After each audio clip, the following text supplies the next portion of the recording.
Assalamualaikum warahmatullahi wabarakatuh.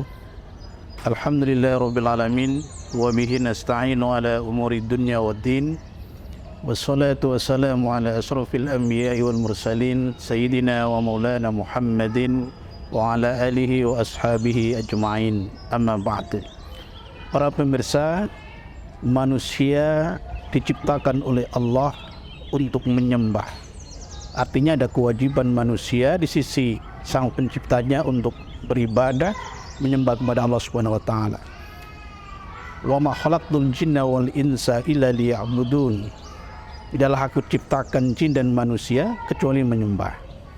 Dalam konteks kehidupan makhluk baik jin dan manusia, tujuan utamanya adalah untuk menyembah kepada Allah Subhanahu wa taala.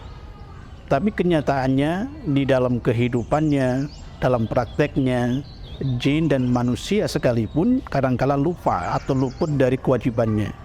Oleh karena itu, dalam kesalahan, kehilafan yang makhluk lakukan, terutama manusia, harus beristighfar, minta ampunan atas kesalahan yang dilakukan oleh manusia. Itulah kemudian kenapa pentingnya istighfar, minta ampun kepada Allah.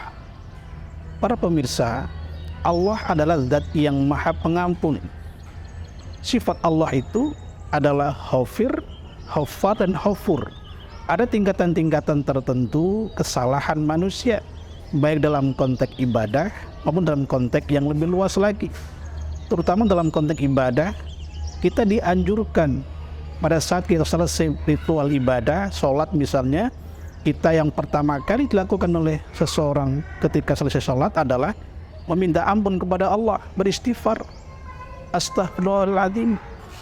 Kita minta ampun kepada Allah atas segala kesalahan yang telah dilakukan oleh seseorang.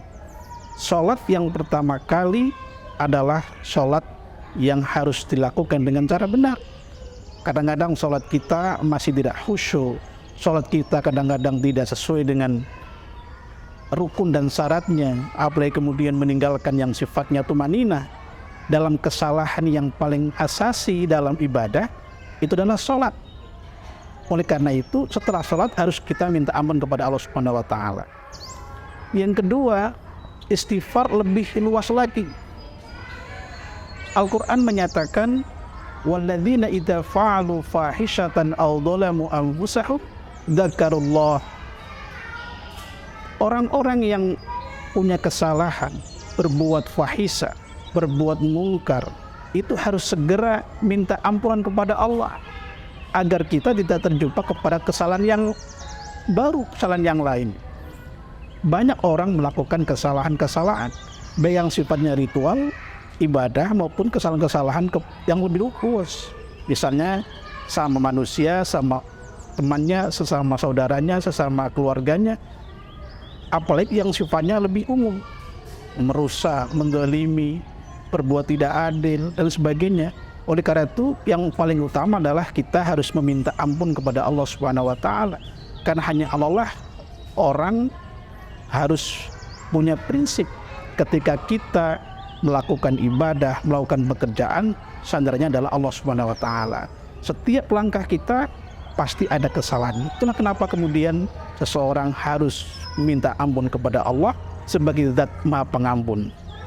Yang ketiga, istighfar adalah cara kita dilapangkan rezekinya oleh Allah Subhanahu wa taala.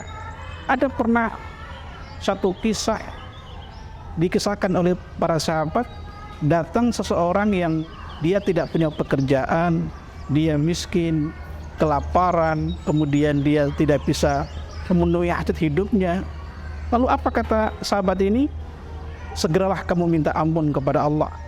Ketika kamu minta ampun kepada Allah, maka insya Allah rezeki Allah akan turunkan kepada kalian. Hanya istighfar seseorang bisa dilapangkan rezekinya. Kemudian yang ketiga, istighfar menjadi tali persaudaraan. Istighfar menjadi alat untuk mempersatu damai dalam lingkungan kita. Karena intinya kita kembali kepada Allah. Persoalan apapun di dunia, persoalan apapun yang kita hadapi, maka kita kembalikan kepada Allah. Pintunya adalah kita meminta ampun kepada Allah. Yang terakhir adalah istighfar adalah pintu dari taubat kita. Karena secara bahasa istighfar itu meminta ampun. Oleh karena itu sebagai pintu dari tobat kita. Tobat artinya tidak mengulangi kesalahan kita. Kalau kita melakukan kesalahan yang besar, kita harus tobat. Pertama kita lakukan adalah memohon ampun dulu. Baru kemudian kita melakukan hal-hal yang tadi lakukan, kemudian kita berhenti melakukan yang Allah larang kepada kita. Ini mudah-mudahan bermanfaat tentang istighfar, tentang bagaimana manfaatnya dan bagaimana sebetulnya istighfar dalam sisi Allah SWT. Demikian, wabillahi taufiq wal hidayah. Wassalamualaikum warahmatullahi wabarakatuh.